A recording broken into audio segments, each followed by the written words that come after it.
What's going on, everybody? Welcome back to the PFF NFL show, a Week 7 in the trenches edition of the show. Myself, Trevor Sikkema, here with Ollie Connolly to break down the top 10 offensive lines in the NFL about halfway through the NFL season. Last week we did defensive lines, and I feel like it was a little bit easier for defensive lines, Ollie. I feel like there was sort of a solidified group of defensive lines that you could make a good case for in the top 10. For this one, I feel like, 5, 6 pretty strong offensive lines, but then I am very curious to hear who you have, especially 7 through 10, and I think that's going to be a chance for us to, or for the people to be able to get inside our minds and say, like, okay, this is kind of what each Trevor and Ollie prioritize with offensive line, because I think there's a couple of different ones to choose from. But how you doing, my friend? Did you get any sleep last night trying to decide those final spots here for the O-line episode?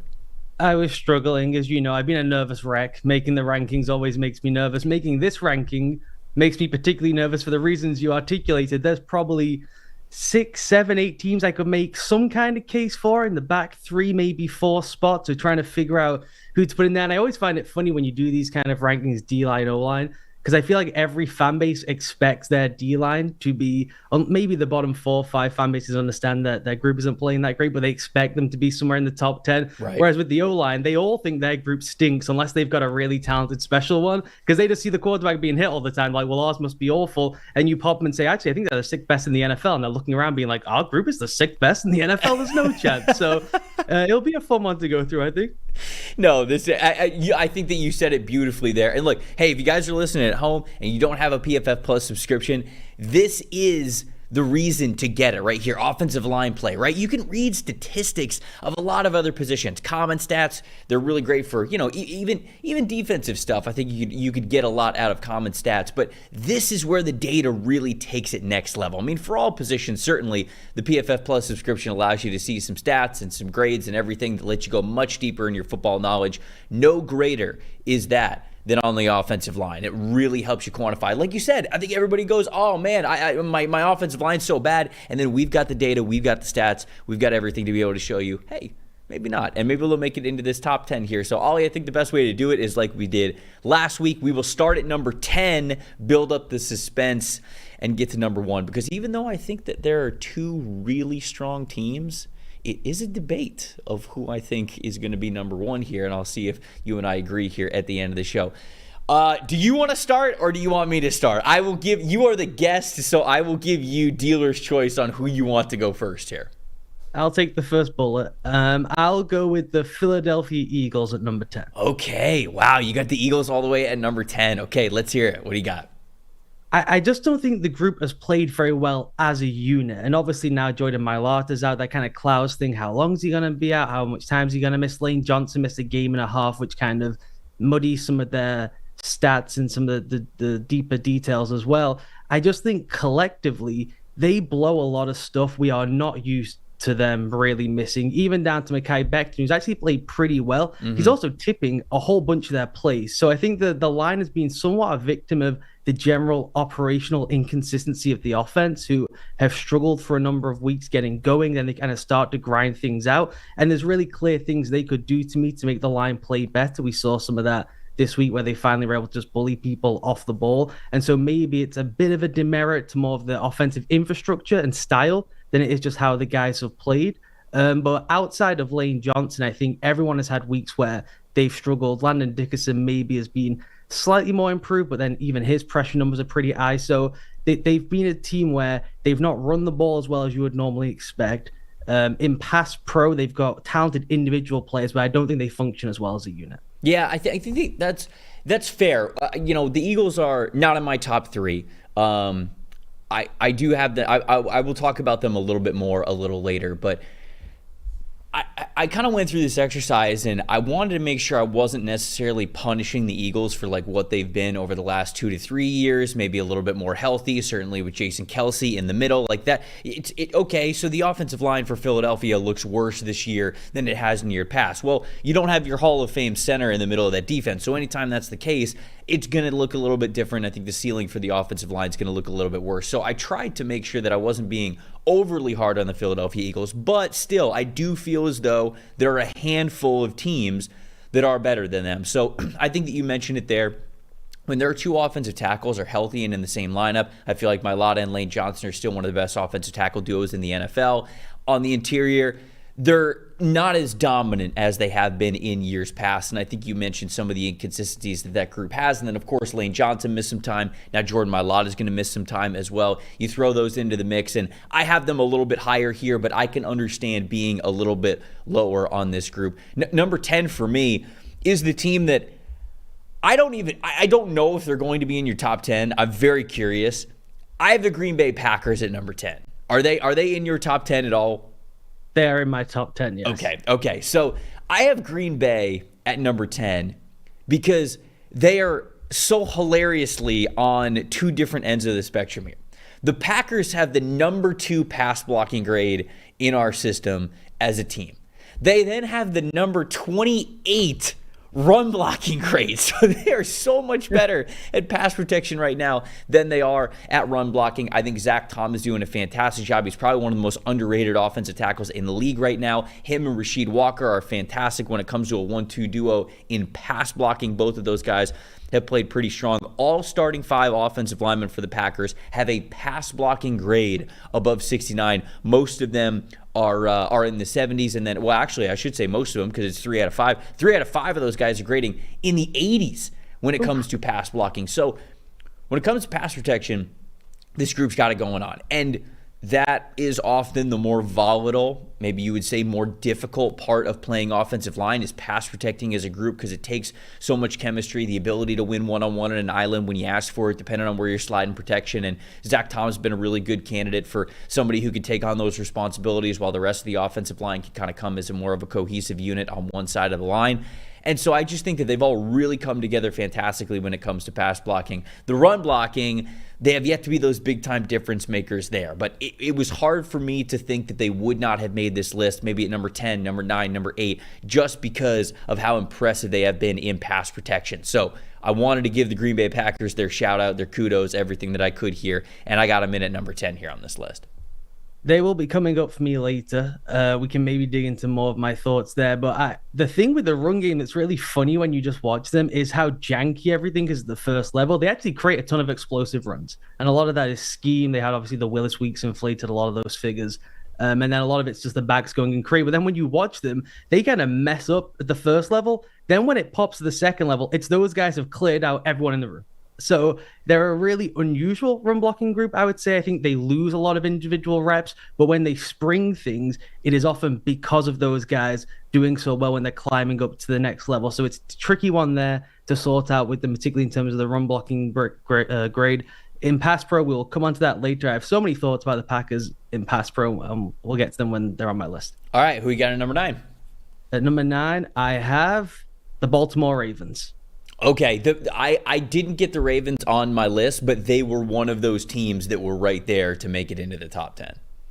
And I think they deserve a ton of credit. I think this is going to keep creeping up. You know, if we did this week by week by week, I think maybe by the end of the season, we could be talking about them way higher. And I think the staff deserves a ton of credit for figuring things out, right? We talked about them after week 1 of the season, and it was a bit of a disaster in terms of the pass pro. An awful lot of it was being bailed out by Lamar, being bailed out by the run game, being bailed out by scheme. The fact they've been able to move Makari over to the left guard, they put Rosengarten at right tackle, has really shored things up, and they still have a couple of sinkholes there in pass pro that are problems at times. But again, when you're at the lower end of this list, we're not going to find 5 great guys all across the board. That's just not the way the league works. It's certainly not the way it is at the moment. But I think Ronnie Stanley has returned back to form. Tyler Linderbaum has been one of, if not the best centers in the league this season. They blow a ton of protections, and that is a real concern. That's a big concern when you get to game planning in the postseason.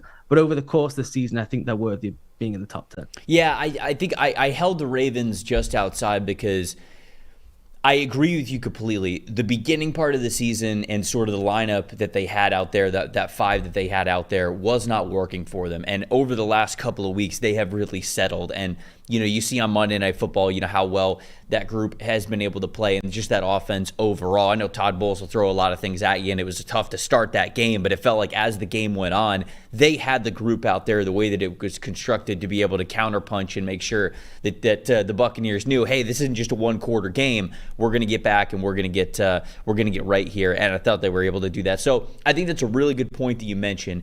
beginning of the season for the Ravens is sort of in totality why I just held them out of my top 10. But if we're doing this 5 weeks from now, they might be 5, 6. I mean, they're trending in the right direction as a really nice offensive line. Number 9 for me, I have the Washington Commanders. Do you have the Commanders in here?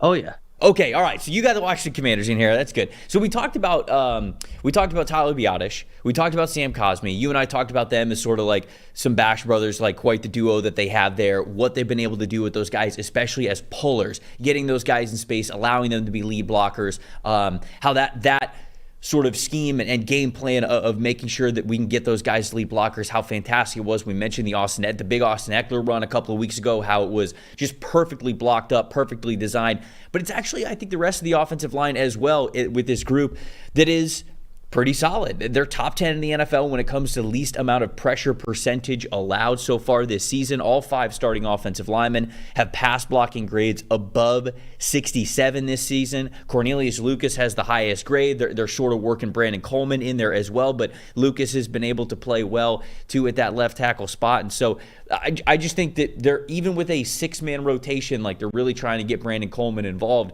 they've got some good players in there. And I think that this is a really nice group for Washington. I think it goes underrated because we want to just talk about Jaden Daniels and how great he is. And obviously his escapability sometimes helps. But Ollie, you know this, like sometimes rushing quarterbacks, it isn't the easiest thing in the world to block for them because you don't know which way they're going. Are they staying in the pocket?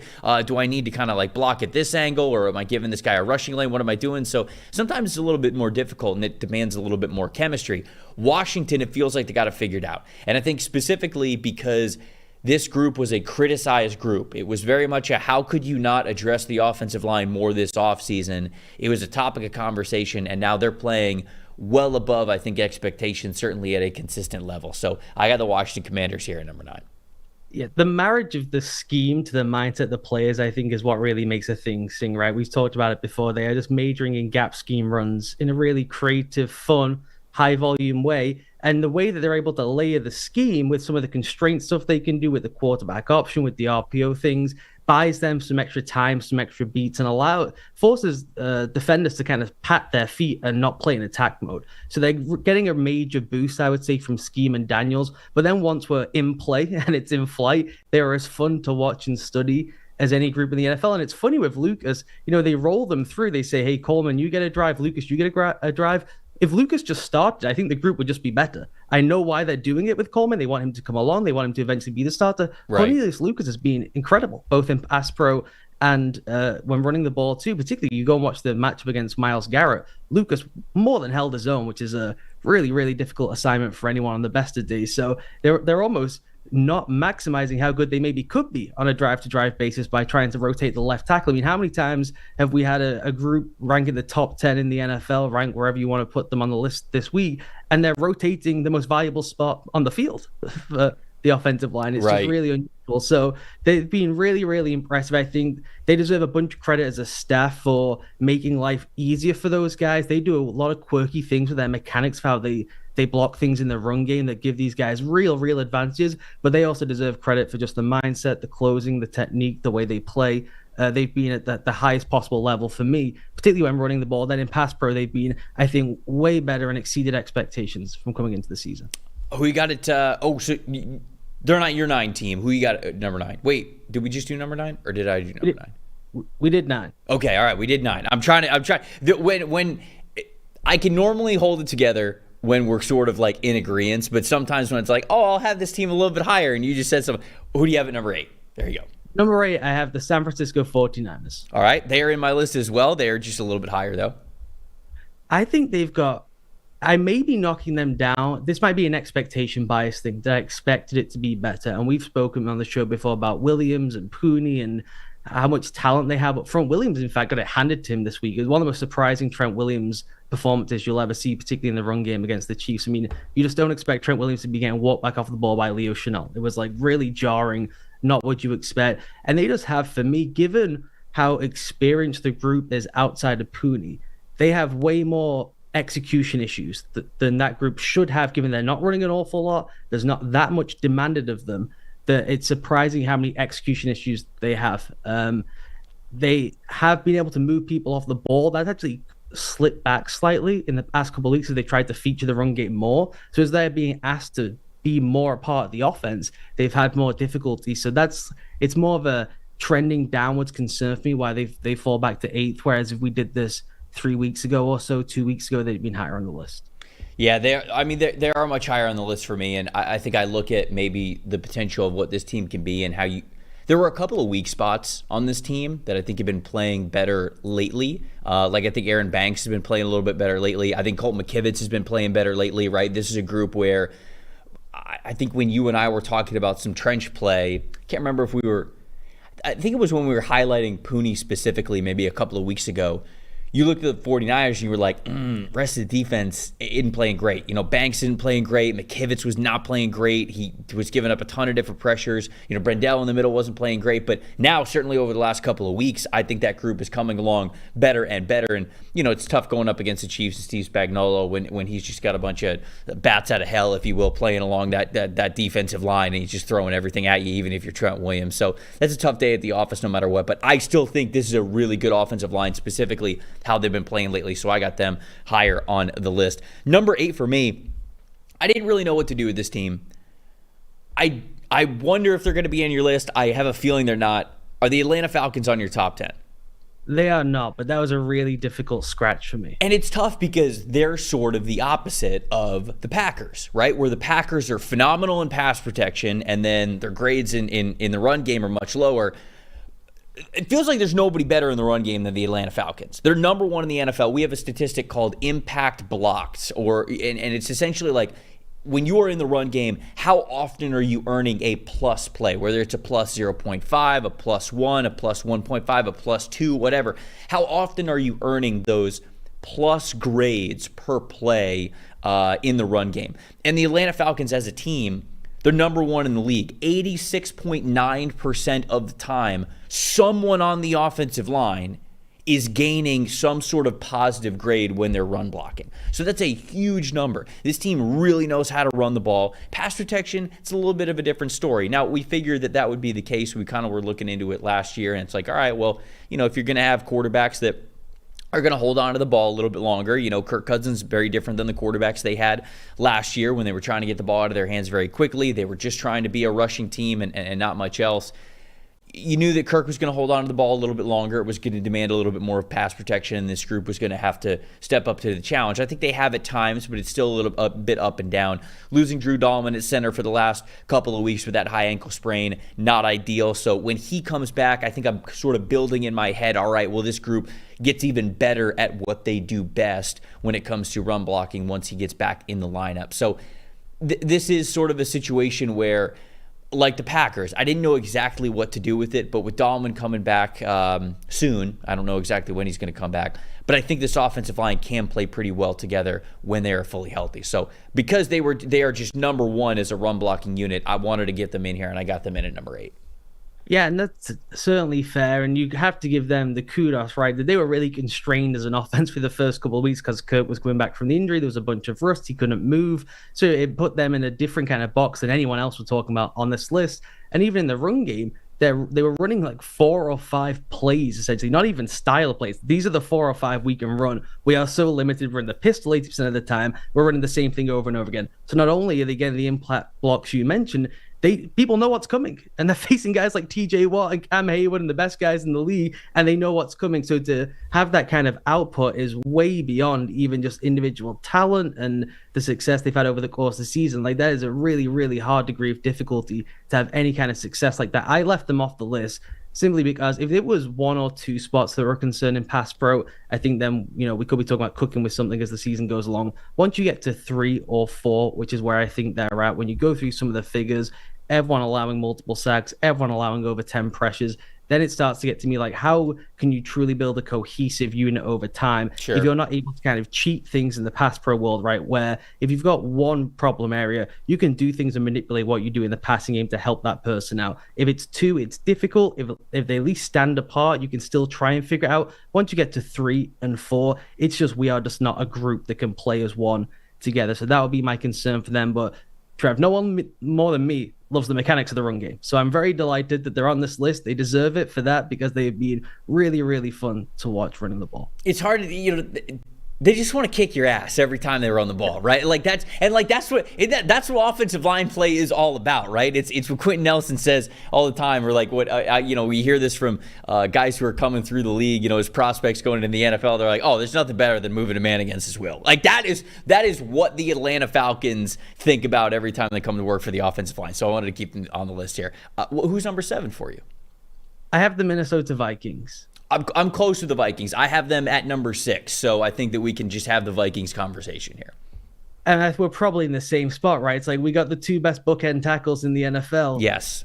Talk about the middle line of scrimmage. Do we even want to go into the film room and have conversations, or should we all just like pop champagne bottles and high five that we got the 2 best tackles playing in the NFL with Mailata out in Philadelphia? Because that may sound simple, but for me at least, it does come down to that. When you dig through some of the details of clean pockets, then you go and watch how Sam Darnold's playing, it's actually more impressive how Sam Darnold's played given some of the protections inside. He's just not someone you would expect could have that kind of production, that kind of output when pressured, particularly when all the pressure's around his feet and its arms coming, over his arm and trying to bat down the ball. So the 2 outside have been absolutely incredible, both running the ball, and then particularly in pass pro, Brian O'Neill and Christian Darrisaw have been as good as it gets as a 2-man tandem in the league this year. And so for me, when you've got a tackle pairing that's solid, that they have to go into the top 10. It's just really hard to cover up for the fact that you've got Ed Ingram, who's had a really struggled this season. Garrett Bradbury is the same guy he's always been, right? So explosive off the ball, really fun in the run game,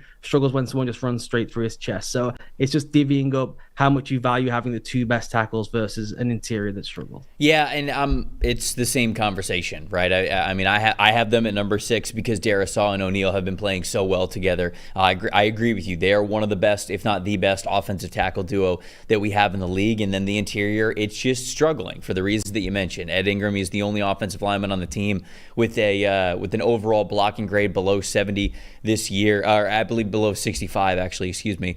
And it's much lower. So he's a weak link along the offensive line. And then you mentioned sort of Garrett Bradbury is what he is. Brendel next to them has been fine up and down, but you have the 2 studs at offensive tackle. They base everything that they want to do around those guys being able to win one-on-one at any time. So they're not afraid to sort of slide and give those dudes one-on-one opportunities, which is nice. I mean, that flexibility is huge. To nail it at offensive tackle the way that they have is massive for this team and how they game plan and what they want to do along the offensive line. And so that's why I looked at the group as a whole and I said, okay, well, it is just those 2 guys, but it's so difficult to nail 1 stud offensive tackle, let alone 2 that you're very comfortable with. I could not have them any lower than 6 on my list. So they are 6 here as well. I'm going to get to my 17, but before we get to that, got to tell people that this podcast is brought to you by our friends over at Cherry Bundy. They are the performance drink that is fueling the Healthlete revolution. They got natural products, which means natural ingredients, no added sugars.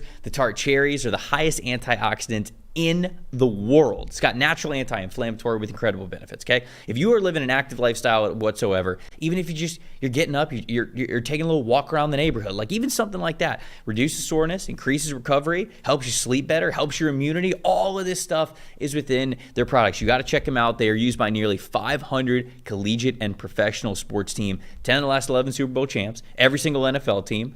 Every team playing in Europe or Brazil this season has had Cherry Bundy with them as they have made the trip in order to make sure their bodies are right. You see all the products that you have on the screen there. If you're listening audio only, they have all sorts of different stuff. They got protein-based stuff. They got sleep-based stuff. They got recovery. Check it out at cherrybundy.com. The products are available at cherrybundy.com or Amazon. Plus, you can maybe find them at retailers nationwide, including places like Publix and Kroger. So check your local places and see if they got them. If they don't, you got to check out the rest of the product at cherrybundy.com. If you are in any situation where you are living any sort of active lifestyle, this stuff could be for you. I was literally trying it on the show the other day. It's fantastic. You love the way that it tastes. It's a great recovery drink with a lot of positives to it. So check it out, cherrybundy.com. The number 7 team for me, bit of a surprise. Do you have the Carolina Panthers on your list? I do not. Okay. But I had a suspicion they would be here. So I have the Carolina Panthers on my list, and One, they're playing so much better as a group. They have the second lowest pressure percentage in the NFL this season. So that alone, I kind of had them right around the top 10 conversation. And then I think I might be giving them a bump just because they were so bad last year and they have improved so much this year. I think that you saw once Andy Dalton came into the game. Well, I'm going to be honest with you, Ollie. I think a catalyst for why they made the change to Andy Dalton. Of course, Bryce wasn't playing well individually, but I think they knew that the offensive line was no longer the excuse that it was last year. People looked at the situation in Carolina and they said, well, of course, what's Bryce going to do? It's a horrendous offensive line. He's got nobody to throw to. Now this year, even 2 weeks into the season, I mean, they had all of training camp and the preseason as well. They probably looked at this group and went, you can't really use that excuse anymore. Like, even if you don't want to think the Panthers are top 10 or sort of like where I have them here in this group at number 7, it's so much better than basically dead last that it felt like they were last year. So the improvement of this group is massive. You know, Brady Christensen playing at center is great. Ike Ekwonu's playing a little bit better. I feel like overall this offensive line is coming together so much better as a group, and you see that in how low their pressure percentage allowed is. So to me, that was a big reason why you make the change to Andy Dalton, is because you no longer had that built-in offensive line excuse for how poorly Bryce Young was playing. And so I got the Panthers at number 7 here on this list.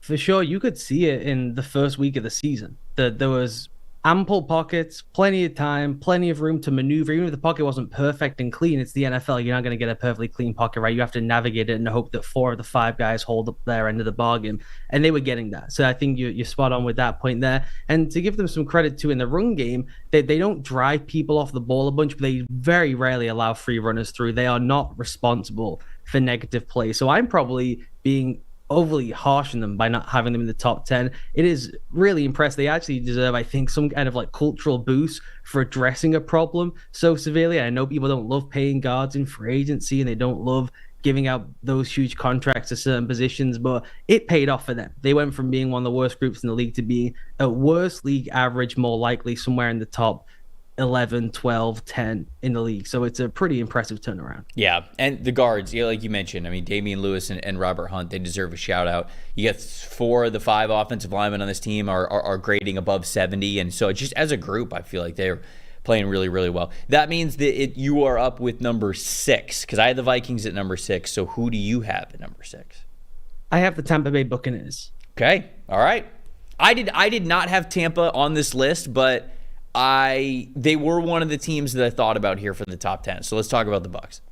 And I'm giving them a slight boost, I think, similar with the Ravens, of trending upwards. And so I can see kind of where this thing is going over the next couple of weeks. And they had a really difficult time early in the season. They could not run the ball. We just mentioned with the Panthers, right? Who was responsible for giving up negative plays in the run game? And so much of it was on the offensive line through the opening weeks of the season. They couldn't run the ball in the slightest. They couldn't even, frankly, snap the ball correctly from under center and get out in the run game the way they wanted to. Graham Barnes had a real difficult time as a rookie snapping and moving, which is pretty basic at the pro level to have to do that as a center.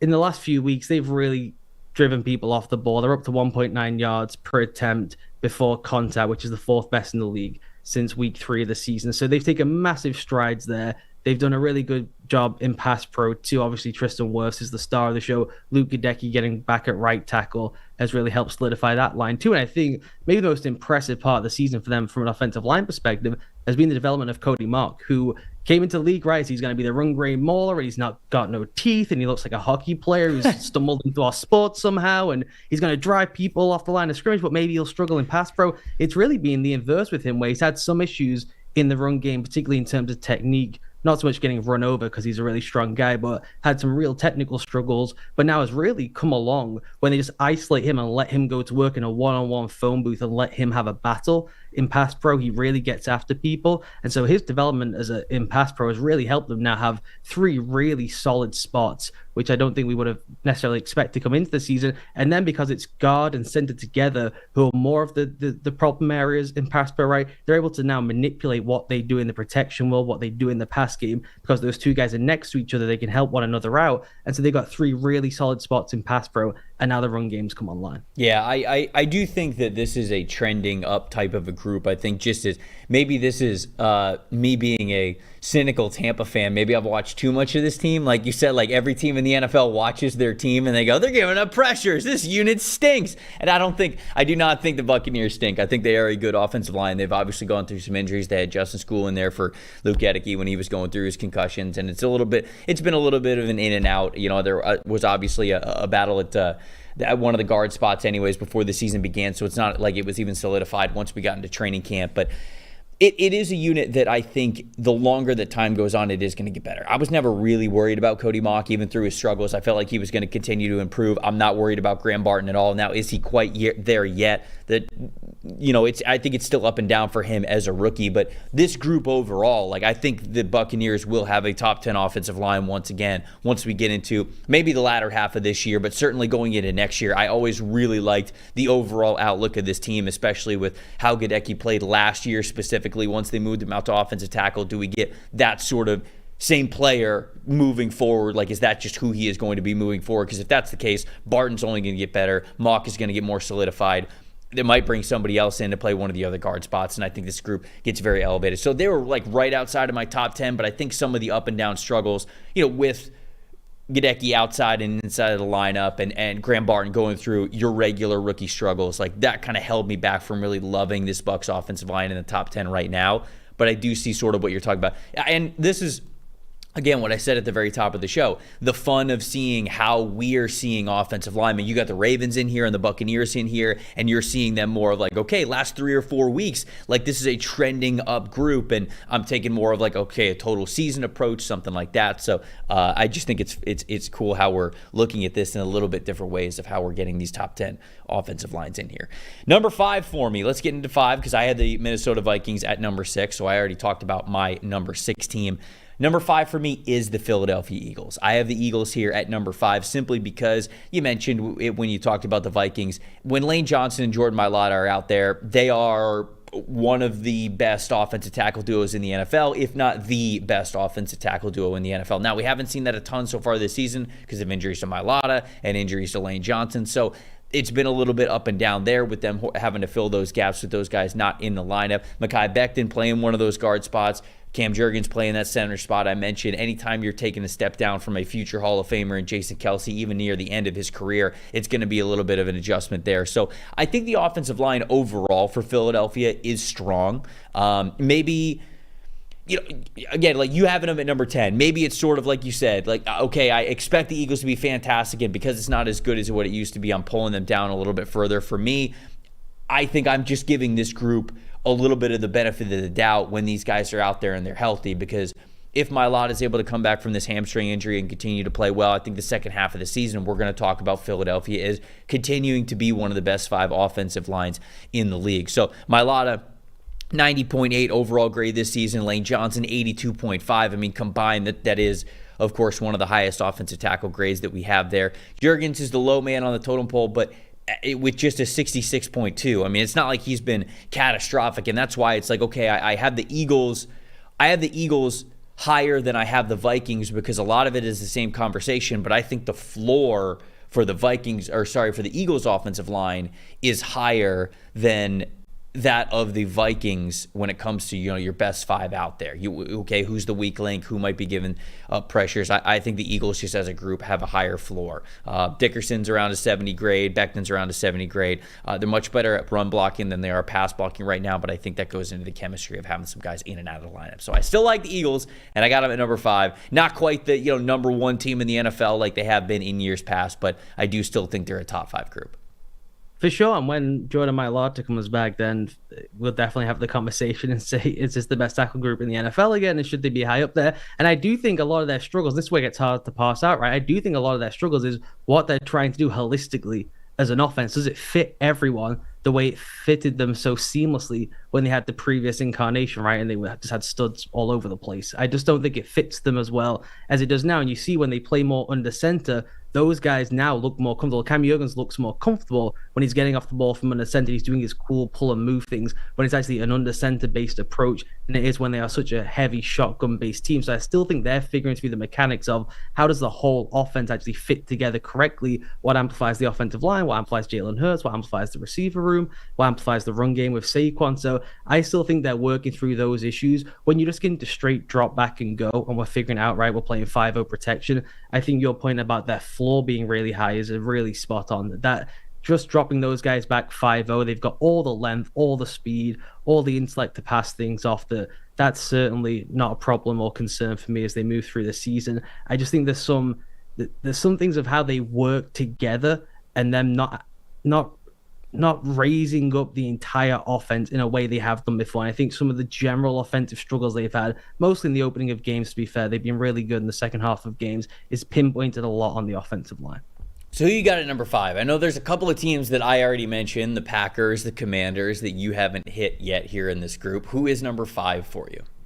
This is where I have the Commanders. And this hurt because I really wanted to come in with the hot take, Trev. I was going to put the Commanders at 2 or 1, and then we could get great social clips. This is the sneaky best line in football, but it is really hard to pass away some of the more general scheme stuff. As much as I love, we mentioned Cosme Biadic, the Coleman Lucas situation, Wiley playing good football. Allegretti is one of the must-watch post-snap guys in the league who just thinks he's involved in the MMA, and it's just like a big fight night every single snap, rather than the fact we'd like to get back to the huddle and play some football, please, Nick. So I just love watching them so much. I almost gave them even more of a boost, but I think when you do pass it away and you do that test we just said, right, it's 5-0 pass pro, who do you trust the most in the league right now? They are really, really well tied together, but they can certainly lose one-on-one battles in a way some guys higher up on the group would not. Yeah, and I talked about it when I talked about them at number 9. I think that they, as a group, are really nice, and they are. And we talked about the Commanders and their offensive lines. You're like, when you go in one-on-one and you look at all of these offensive linemen, like, okay, Cosme obviously has been playing well. Biadac has played well during his time with the Dallas Cowboys. You know those guys can win on one-on-one every now and then, but it's not a lot of, okay, I look at this offensive line and I see a lot of one-on-one winners everywhere. I think it's a really great way that you put it there. But Washington together, the cohesiveness, the chemistry, what offensive line is really all about, at least the nuts and bolts of it, like they are doing that part of it well. They have come together very well as a team, and the sum of their parts is better than maybe the individual names that you see on a depth chart. And I think that is worth that recognition. Again, that's why I wanted to get them in the top 10. You had them at 5, and you're making a case where you could have had them even higher for how well they are playing as a group. I think it's a fantastic shout out there for the Washington Commanders. So that puts me up at number 4. So we kind of switched here a little bit because, when I said the Vikings, we kind of hit on that around the same time. So number 4 for me, I'm hoping they're in your top 5, because if not, then we're gonna have a conversation here. I have the Kansas City Chiefs at number 4.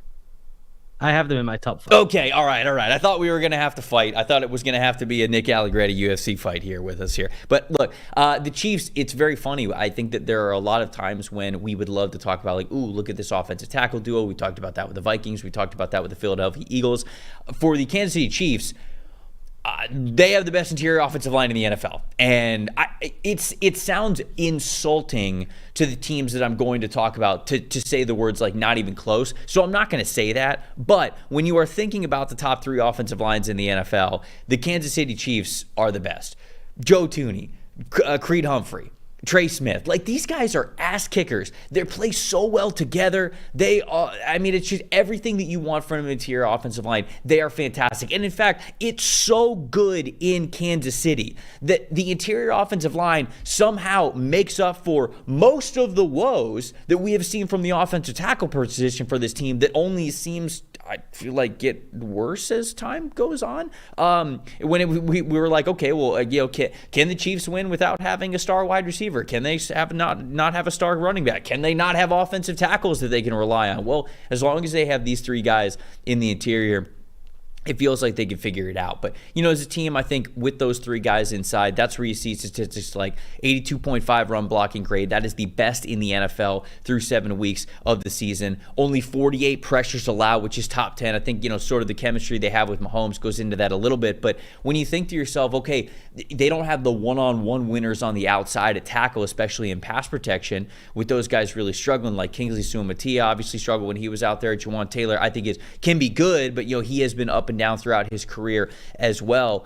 And so for this group to have as little pressures as they have given up so far this season, I think is a testament to how well the guys on the interior play as a group, where they go, okay, I'm going to need to give a little bit of help to the tackles over here. Do you two got these guys in the middle? And they go, yeah, we got them. And they can figure it out there. And so the ability to help the offensive tackles speaks to the overall talent volume, I think, of this group, even beyond just those three working together. It's what they can do to actually help out those tackle spots as well. So I got the Kansas City Chiefs at number 4 here. Yeah, I'm proud of you for being restrained and not saying it's particularly close, but I'll say it for you. It's not particularly close. All right, there we go. All right, okay. You never go through offensive line play. We were mentioning through the show, like, oh, this guy's a weak link. You can figure out maybe one sinkhole you can get away with. 2 is really pushing it, but just about do it. You just never get in the league. We got 5 really good starters at all 5 spots. You certainly don't get all pros at multiple spots. Maybe sometimes you get special. You get the center and Jason Kelce. You get the tackle and Lane Johnson. You get really lucky to hit on both of those. Very, very rarely do you say in the middle of the line of scrimmage, we have 3 all-pros stood right next to each other. They may be as good, if not the best, in their individual positions in the NFL, in Tooney, Humphrey, and Smith. And you mentioned it in terms of how they help the tackles out. Jawan Taylor, the weird thing with him is it's not just that he's hot and cold and it's a snap-to-snap, drive-to-drive thing. You can get a really good sense like 1-2 drives into the game, like this is just not the week. This is going to be a bad one. So it's not even that you get the lucky upside of, well, he has some whiffs, he has some bad plays, and Mahomes can maybe bail us out, or we can give him some help. There are just full weeks where it's like, this is not happening. So now we've got 2 turnstiles, the tackle spot, and the art of offensive line play for the most part in terms of how you build protection. You're not trying to play one-on-one football across the board. You're trying to create some kind of double team somewhere, whether it's 2-on-1, 3-on-2, 4-on-3. That's how you try and figure out the pass pro world. And they just have the best interior of the league, both talent-wise in terms of the technique, in terms of the athleticism, in terms of the smarts and intellect, to be able to figure all that stuff out and help cover things up. And they're also tied really well to the quarterback. Mahomes is just so good at getting rid of the ball quickly now. He's had some really poor plays this season. He's turning a lot of throws down the field that you wouldn't like to see him turn it down. But that, to me, is a result of being really uncomfortable from the left tackle spot and having trust and faith in the interior that those guys I know will hold up for 2.7 seconds no matter what. It's going to have to be a real big bust and probably protection bust based on the formation of the defense for those guys to give up a negative, to give up a free runner. So I at least know that's solid, and so I can start figuring out how I want to maneuver the pocket when I want to get rid of the ball based on the concerns at tackle. All right, so who do you have at number 4 here on this list? This is where I have the Packers. Okay. All right. I wonder if we were going to get real spicy and if you were going to have the Packers in your top 3, but you got them at number 4, just outside of the top 3. Talk to me about the Packers here. It was really close between putting them and the Chiefs just because of the concern of the 2 tackle spots you just don't have, obviously, with the Packers. And I think the interior of the Packers plays, again, really well cohesively as a group. The run game stuff we've talked about, that is a concern. I'm more interested with them in the pass pro world. They just don't mess things up, ever, those guys. You go through some of the unblocked numbers versus some of the best defensive architects, presenters of difficult schemes in the league. They never bust it. If it's busted, it's usually a back, it's usually a tight end. Sometimes it's Jordan Love not being able to quite figure out what's happening in front of him. It's very, very, very rarely on actually the interior of the offensive line or the 2 tackles. And when they get into just pure 5-man let's go football, outside of Rasheed Walker having some up and down situations, they've been really, really solid. And they face some difficult matchups this season as well. So I just think when we're talking about floor and ceiling, they probably, to me, across the board have as high a floor as anyone in the league. It's just, do they quite have the upside ceiling of a team you can just say, hey, we got to have a drive to go close the game out. We're just going to run the ball 10 straight times like some teams in this list may be able to do, and we'll just go pound these people to death. I don't think they have that in their bag. But when you have a group with a quarterback who can be somewhat erratic, but you also have this great scheme and this great design and all these explosive players on the perimeter where we're not going to get free shots against our guy. that we may get hit, we may lose some reps, but we know as a unit, we will function well together. We will not give up any free things. That to me is like the mark of well-coached, solid, good group. And when you look around the league with all the different stuff people are being thrown at them these days, it's so hard for these guys to keep up with what defenses are throwing at them. That's a massive bar to clear for me, and that's why I've got them at 4. There's a lot of praise to be given to the Green Bay Packers and how well that group is coming together, because it's also felt, it's felt like we've had some questions with this group, especially going into the season, right? I mean, the topic of conversation was, okay, the Packers, what are they going to do in the first round? And a lot of times we just projected them to go offensive line, and then they end up drafting Jordan Morgan, and then the conversation is like, all right, well, they picked offensive line. Now, where is he going to play? Like, are you going to play him at tackle? Are you going to play him at guard? So it just felt like there was a lot of uncertainty within this group, or for them to come together here at this point in the season and be playing really well, especially in pass protection, like you said. They're playing really well. And I wonder if that run game is going to come along for them. And if it does at all whatsoever, then, yeah, I think they're going to have the chance to. I had them at number 10, jump very high on my list, probably a lot closer to where you have them here at number 4. Top 3s are left. We're going to talk about the top 3 offensive lines that we have on our list midway through the season. Before we do that, this show is sponsored by our friends over at BetterHelp. Think of a time when you guys maybe didn't feel like you could be your full self, right? Whether you're wearing a costume or a mask, something like that. October, Halloween, it's the time for all of that stuff. But what you don't want to do is feel like you were wearing a mask at work, in social settings, around your family, when it's not Halloween time, right? Therapy can help you learn to accept all parts of yourself so you can take off the mask, not feel like you got to put on a show or be somebody else that you're not. Masks, they're for Halloween, not for the emotions. I've been doing therapy for over a year and a half, and it has been great exactly for that. There have been plenty of opportunities for me to be able to talk to somebody about, man, I wish I handled this a little bit better. I wonder why I'm feeling these feelings in these certain situations. And you dig into it. You get to the bottom of it, and you understand the why. Therapy can be a great, useful tool to have a better understanding of how your mind actually works. It helps you become more aware of your patterns, your behaviors, and why they are there. It's useful for everybody. It's not just about dealing with something specific, although, of course, if you feel like you need to talk to somebody, you're going through something, it is fantastic for that as well. But you can even go beyond that. That's what I've been doing over the last year and a half, and it's been great. If you're thinking about giving therapy a try, try out BetterHelp. BetterHelp is convenient, it's flexible, it's entirely online way to get therapy that is right for you. Just fill out a brief questionnaire, get matched with a licensed therapist, and you can switch therapists at any time for no additional charge. You can take off that mask with BetterHelp. Visit BetterHelp.com/PFF to get 10% off your first month. That's BetterHelp, HELP.com/PFF. All right, top 3s. So my 3, you'd already talked about. I can't remember where you had the San Francisco 49ers, but I have the San Francisco 49ers at number 3 here. And I think this one for me is maybe a little bit of recency bias. I chatted about it a little bit when you were talking about the 49ers, but I just love the individual talent of this group so much that I think the best football is still ahead of them in the 49ers. I know they're dealing with a lot of injuries with the skill position players, but along the offensive line, how Aaron Banks has played lately, how much better Colton McKivitz looks over the last couple of weeks. Then you throw in, of course, how Dominic Pooney has looked as a rookie, really dominant. We've touched on him here on this show. Trent Williams is Trent Williams. Maybe not quite prime Trent Williams, but he is still one of the best left tackles in the NFL. And then you got Jake Brendel at center. I mean, this is a really strong group, in my opinion. When you look at the Lions, 81.3 run blocking grade this season. That is second best in the NFL, only to the Kansas City Chiefs. They have an 83.9 impact run blocking percentage. That is fifth best in the NFL. That's statistics that I said that the Atlanta Falcons were leading.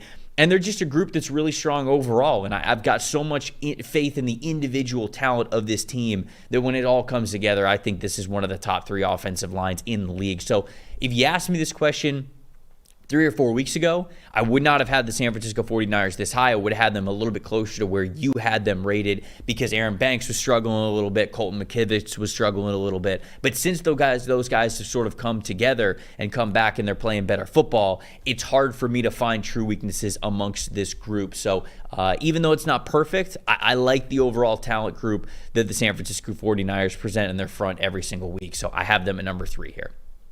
Yeah, I think it's one of those ones where I said before, you don't get all pros at every spot, and that's why people will say our offensive line isn't that good or there's concerns there. I do think McKivitz is a problem.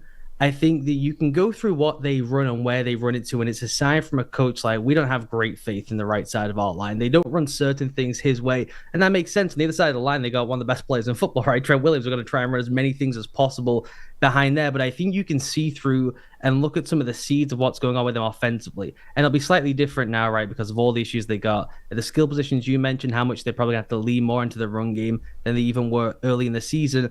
Teams are now starting to pick apart some of what they do in the run game in a way they haven't really had to deal with during the Kyle Shanahan era, with how they set their formations to know it's going to be really hard to run what you want to major in towards Trent Williams. You're going to have to go behind Colton. And that has been an issue for them, particularly in early downs. And then they got punked by the Chiefs on late downs, which is unusual for them for the most part in the run game. So that could be a one-off thing. Spags is really good, but Spags is so good, everyone's going to go and watch and go, well, that looked pretty easy. Right. We can manipulate our front in a certain way. We don't have to do all the cool stuff in the back end to be like Spags. We can set our front in a certain way to force them into the bad look. So I do think that McKivitz, again, you don't get all pros at all 5 spots. He's a fine league average player for me. League average right tackle. If you're solid or good at all the other spots, which I actually think they are this season, then I think you're cooking with something. But there are certain things that can happen when you're so run dominant as they're going to have to be moving forward. And maybe this is me marking them down, seeing what I think might be coming down the path here with all the injuries elsewhere and the focus that's now going to be on this group that was not on them as much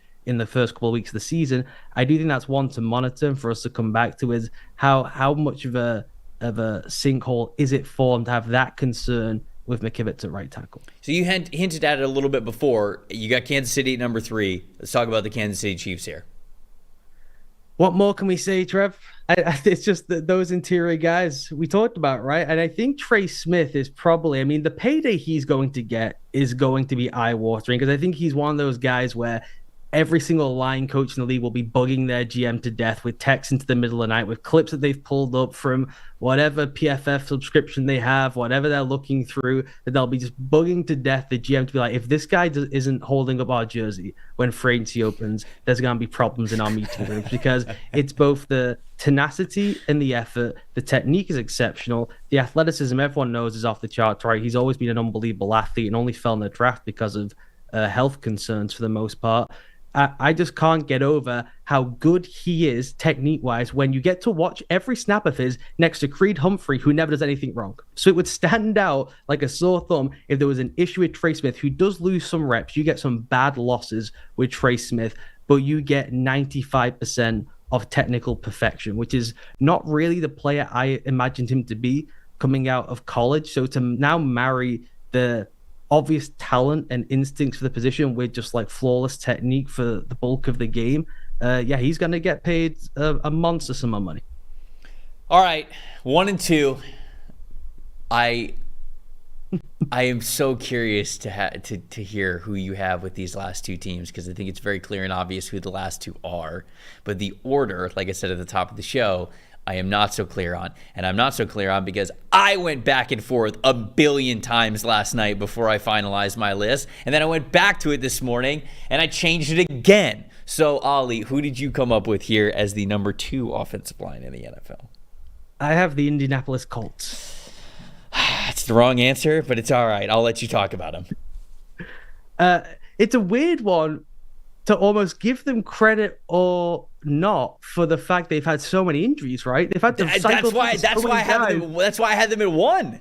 It's almost like if I'm picking the 5 best players for each group, who goes where, they probably, as you said, should get a boost for having to have cycled through so many different people. I don't think it's clear, unless you're really grinding through the film so much, how important Ryan Kelly is to everything they do. No one figures stuff out, what the presentation of the defense, who should be going where, better than Ryan Kelly. He is essential to the entire operation of what they want to do. And then he just goes out of the lineup with injuries. He misses a snap here, misses a snap there, misses a week here, misses a week there. They just plug someone else in, and it's absolutely fine. And then you get that left side with Ryman and Nelson, who are playing as well as anyone in football this season along the offensive line. And even when you roll in Dalton Tucker, who's a player who's had his struggles, it's not so bad as when you turn on other groups around the league where people have paid a lot of money for a lot of starters and they are not playing football at the level that Dalton Tucker is. And then Braden Smith has had a solid season too, though, dealing with some injuries of his own. So they deserve so much credit for being able to figure out how to get a solid group on the field every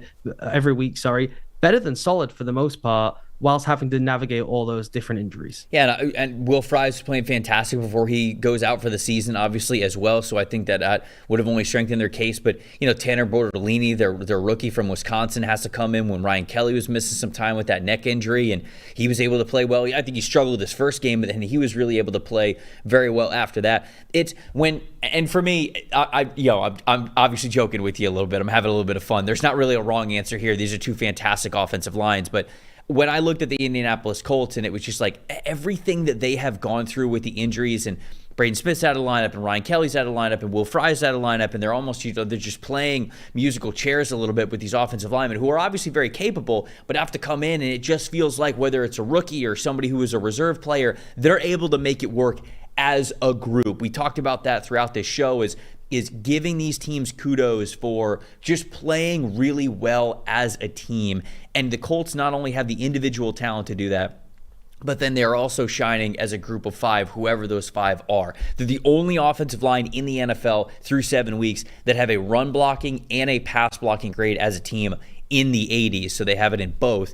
They have the least amount of pressures allowed at 41. Again, despite really good players being in and out of the lineup, it's just so hard for me to deny the Indianapolis Colts' success. I have them at number 1 on this list, just because there is that little bump of they have even made it look elite without some of those studs that they were thinking that they were going to have throughout the whole season being in and out of the lineup here throughout the first 7 weeks. So Indianapolis, their versatility is a big reason why I had to put them at number 1. And then for number 1, you got the Detroit Lions. I have them at number 2. Let's talk about the Detroit Lions here. And I think you're right about the Colts as we've talked through this, and I knew I was going to have the sleepless nights about the rankings. That you're right, because the Lions, as well as the group has played, and that is the one, right, where I say, we said on the pass rusher show, if there's like a pass rush for your life, who do you, give the ball, who do you want coming off in a one-on-one situation? If you're running the ball and it's must have it for the season, who do you want to run behind? To me, it's clearly still the Detroit Lions is who you'd want to run the ball behind. But the thing that distinguishes them from the Colts is those guys do get a way bigger boost with scheme help, particularly in the pass pro world, with what Ben Johnson is doing to help those guys out, as good as those players are. Whereas the Colts get absolutely none of that. They don't get much help in the run game. They get basically no help in the pass pro world schematically. So it gives the Colts even a bigger boost. But the Lions, it's classic Detroit, right? They are just driving people off the ball after having some wobbles early in the season. Now they're driving people off the ball a bunch. Another one that just doesn't give up any unblocked pressures. They do get way more scheme help than a whole bunch of other teams we've talked about on this list, but still they're not blowing protections a whole bunch. They do have the concern at right guard, which maybe other people don't on this list, but 4 of the 5 spots to me are pretty flawless. Glasgow has not been as good in the run game this season as maybe you would expect, but elsewhere across the line, outside of Decker maybe getting beat for speed sometimes, it's not quite as high variance as some other guys on this list with how often he loses. Similar to, I mentioned Juwan Taylor, Decker doesn't lose quite at the same rate as Juwan Taylor, and it's more up and down, down to down, drive to drive than it is bad weeks. Then obviously they have the 2 superstars in Sewell and Ragnar. Yeah, I mean, right. It's just it is another sort of splitting hair situation with guys at the very top of this list. Run blocking grade and pass blocking grades above 73 for this group. 4 out of the 5 offensive linemen are above a 71.0. 3 out of the 5 starting offensive linemen, if you include Kevin Zeitler, who I know missed this past week with a groin injury, but if you include him, they've got 3 offensive linemen that are grading in the 80s or above, and then Penei Sewell, 90.1 overall blocking grade, and he's just an absolute stud. We talk about him like some of the best left tackles, or just offensive tackles, I should say, in the NFL. You could scheme things around him, you could run behind him, like you talked about with doing so with Trent Williams, and it's just a really good group. It's a group of ass kickers. Again, they take on the identity of their coach, as the entire team in Detroit does, and no doubt about it, these are a group of players who make up one of the best offensive lines in the NFL. So whether you have them at 1, you have them at 2, I don't think there's necessarily a wrong answer there, as long as the Indianapolis Colts are the other team there at 1 and 2. I don't think there's too much disagreement there. Go follow all of Ollie's great work over at the Read Optional Substack, the Read Optional podcast. He also does the Audibles and Analytics podcast with John Ledyard, and obviously from the breakdowns that you hear on this Trend Show, it's great stuff, and you should go subscribe to it and read to it and listen to it and all that great stuff. For myself, Trevor Sikkema, and Ollie Connolly, we appreciate you guys watching and listening to the In the Trenches episode here on the PFF NFL Show. We will see you once again, same time next week. See you guys then.